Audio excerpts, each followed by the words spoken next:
முருகர் பக்தர்கள் எல்லாமே நம்ம குறிப்பிட்டு சொல்லக்கூடிய அளவுக்கு இருப்பாங்க. ரொம்ப பேரோடையும், புகழோடையும் ரொம்ப அற்புதமான ஒரு வாழ்க்கையை வாழ்ந்துட்டு போயிருப்பாங்க. நெறைய பேர்கள் நம்ம சொல்லலாம்.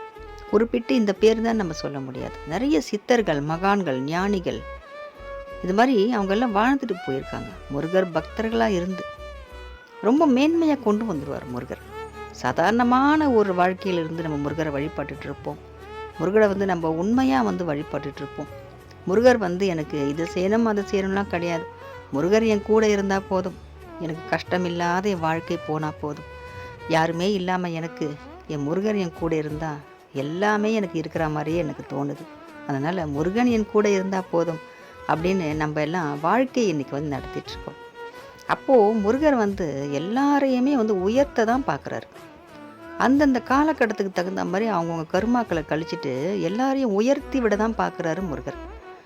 எந்தெந்த கணத்துலேயும் ஒரு கணம் கூட இமை பொழுதும் நம் பக்தர்களை எப்படி உயர்த்தலான்னு தான் முருகர் யோசிச்சுக்கிறாரு. யோசிச்சுட்டே இருக்காரு நம்மளை பற்றி தான். இந்த குழந்தை இதுக்காக அழுவுது, இந்த குழந்தை இது வேணும் என்கிட்ட கேட்குது, எல்லாத்தையும் யோசிச்சுட்ருக்காரு. எப்போ அவங்கள எந்த நேரத்தில் அவங்கள முன்னேற்றமாக கொண்டு வரலாம்னு பார்த்துக்கிட்டு இருக்காரு. கர்மா விடுறதில்ல, முருகரையே விடுறதில்ல. நீங்கள் எப்படி அவங்கள முன்னேற்றமாக கொண்டு வரலாம், கொஞ்சமாவது அவங்க கர்மாவை கழிங்க. உங்ககிட்ட வந்துட்டால் மொத்தமாக அவங்கள மேலே தூக்கி விட்டுருவீங்களா? அப்போ நாங்கள்லாம் எதுக்கு இருக்கோம் அப்படின்னு கர்மாக்கள் போயிட்டு முருகன்கிட்ட மன்றாடுது. ரொம்ப ரொம்ப போராடுது போயிட்டு. அப்போ என்ன பண்ணுறாரு, ஏன்னா அதுவும் தர்மத்து செய்யுது இல்லையா, தர்மத்துக்கு கட்டுப்பட்டு தானே அவனும் கடவுளாக இருந்தாலும்.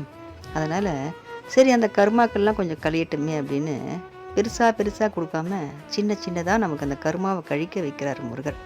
நம்ம கூட சேர்ந்து அவரும் கஷ்டப்பட்டுட்டு தான் இருக்கார் முருகர். நமக்காக கஷ்டப்படுறாரு. நம்மளுடைய கர்மத்தை முருகர் தூக்கி சுமக்கிறார். நம்மளே தூக்கி சுமக்கிறார் முருகர். அந்த கஷ்டத்தையெல்லாம் போக வச்சு நம்மளை உயர்த்தி காட்டுவார் முருகர். நம்ம உயரத்துக்கான ஒரு நேரத்தை பார்த்துட்ருக்காரு முருகர். நிச்சயமாக நமக்காக உயர்த்துவார், நம்மளை வாழ வைப்பார். ஒரு குறையும் இல்லாமல் நம்மளை வாழ வைக்கிறது முருகருடைய கடமை. நம்ம முருகனை மட்டுமே கேட்போம், முருகனை மட்டுமே நினைப்போம், முருகனை வணங்கிட்டுருக்கோம். நிச்சயமாக நம்ம வாழ்வோம். இந்த கர்மாக்களிலிருந்து விடை பெற்று நம்ம முருகனுடைய பக்தர்களாக என்றைக்கும் நம்ம வாழ்வோம். பெரிய அளவில் நம்ம பேசப்பட்டாலும் சரி, இல்லை யாருக்குமே தெரியாத நம்ம வாழ்க்கை மட்டுமே சந்தோஷமாக நம்ம மகிழ்ச்சியாக வாழ்ந்துட்டு போனாலும் சரி, முருகர் பக்தர்களாக நம்ம வாழ்ந்துட்டு போகிறதே மிகப்பெரிய ஒரு சாதனை தான். வெற்றிவேல் முருகனுக்கு அரோகரா.